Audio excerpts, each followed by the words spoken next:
Praise the lord. આજે આપણે look 6 અને તેની 36મી કલમમાંથી પ્રભુના વચનો જોવા માંગીએ છીએ. વચન આ પ્રમાણે છે, માટે જેવા તમારા પિતા દયાળુ છે તેવા તમે દયાળુ થાવ. આમીન. આ પ્રભુનું વચન છે લુક 6 તેની 36મી કલમ. આજનો આપણો જે વિષય છે એ વિષય છે શા માટે ખ્રિસ્તી વ્યક્તિએ દયાળુ બનવું જોઈએ. શા માટે ખ્રિસ્તી વ્યક્તિએ એ દયાળુ બનવું જોઈએ. અને લુક 6 અધ્યાય 36મી કલમ કહે છે, જેમ તમારા પિતા ઈશ્વર પિતા દયાળુ છે તેમ તમે પણ દયાળુ થાવ. પ્રભુ ઈસુ ખ્રિસ્તે તેમના સેવાકાળ દરમિયાન ઘણા બધા બીમાર વ્યક્તિઓને, અશુદ્ધ આત્મા વળગેલા લોકોને, એમની માટે પ્રભુ ઈસુ ખ્રિસ્તે દયા દર્શાવી. દ્રષ્ટિહીનોને, લંગડાઓને અને ઘણી બધી અસાધ્ય બીમારી ધરાવતા વ્યક્તિઓને પ્રભુએ એ લોકોને માટે સાજાપણું આપ્યું અને એની સાથે દયા પણ દર્શાવી. અને પ્રભુને દયા આવે છે એ બાબત આપણે જોઈ શકીએ છીએ. મેં વાંચજો માંથી 20મો અધ્યાય 34મી કલમ કહે છે, પ્રભુ ઈસુને દયા આવી. ઈસુને દયા આવી. પ્રભુ ઈસુએ ઘણા લોકોને સાજા કર્યા અને દુષ્ટ આત્મા વળગેલાઓને કાઢતા. એ રીતે એમણે પોતાની દયા તેમણે ઘણી વખત, પવિત્ર શાસ્ત્ર બાઇબલમાં આપણે જોઈએ છીએ કે તેમણે ઘણી વખત એ દયા તેમણે તેમના માટે દર્શાવી.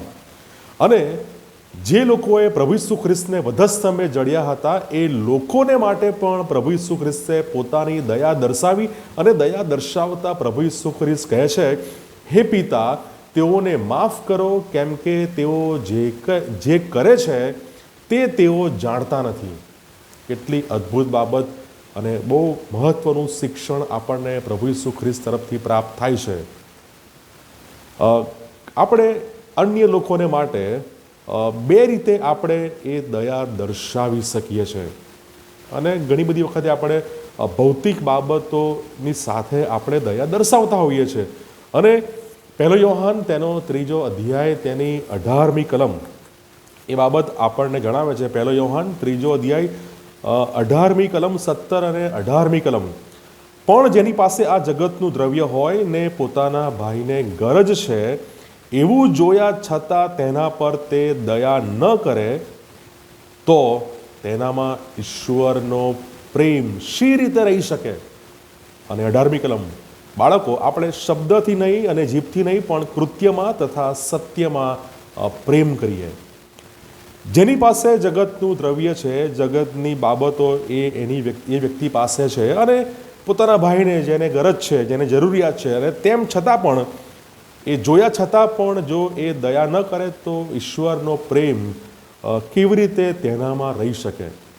ભૌતિક બાબતો આપીને, ભૌતિક બાબતો એ વ્યક્તિને પૂરી પાડીને આપણે એ ઈશ્વરનો પ્રેમ એ દર્શાવી શકીએ છીએ. એ દયા આપણે દર્શાવી શકીએ. જેની જરૂરિયાત છે એ જરૂરિયાત પૂરી પાડીને આપણે ઈશ્વરની દયા અને પ્રેમ આપણે એ વ્યક્તિને સારું આપણે દર્શાવી શકીએ છીએ.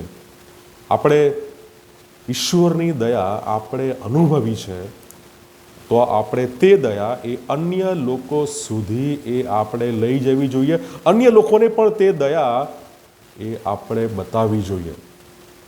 બદલાણ ન પામેલા લોકો, અવિશ્વાસીઓ, પાપમય જીવન જીવતા લોકોને આપણે ખ્રિસ્તની સુવાર્તા જાહેર કરીને આપણે તે દયા એ દર્શાવી શકીએ છીએ. આત્મિક રીતે આપણે કેવી રીતે દયા દર્શાવી શકીએ.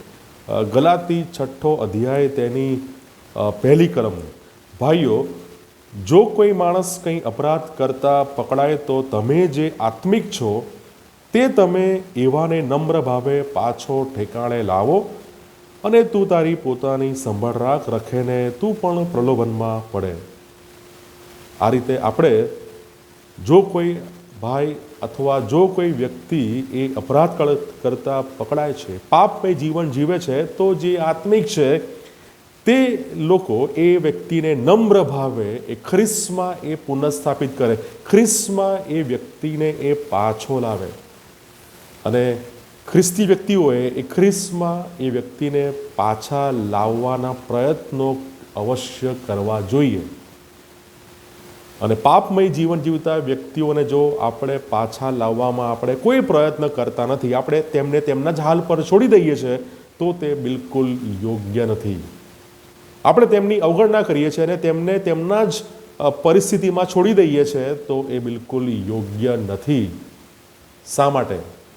માથી 5મો અધ્યાય 7મી કલમ આપણને જણાવે છે, દયાળુઓને ધન્ય છે કેમ કે તેઓ દયા પામશે.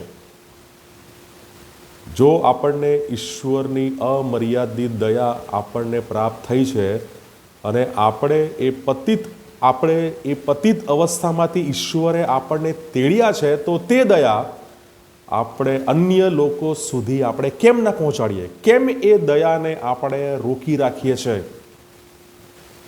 શા માટે ખ્રિસ્તી વ્યક્તિએ દયાળુ બનવું જરૂરી છે? એનું કારણ છે કે જો એ દયા આપણને પ્રાપ્ત થઈ છે, તો એ દયા આપણે અન્ય લોકોને દર્શાવવી અવશ્ય જોઈએ. કારણ કે એનું કારણ એ છે કે જે વ્યક્તિ એ દયા દર્શાવે છે, તે જ વ્યક્તિ માથી 5 અને 7 દયાળુઓને ધન્ય છે કેમ કે તેઓ દયા પામશે.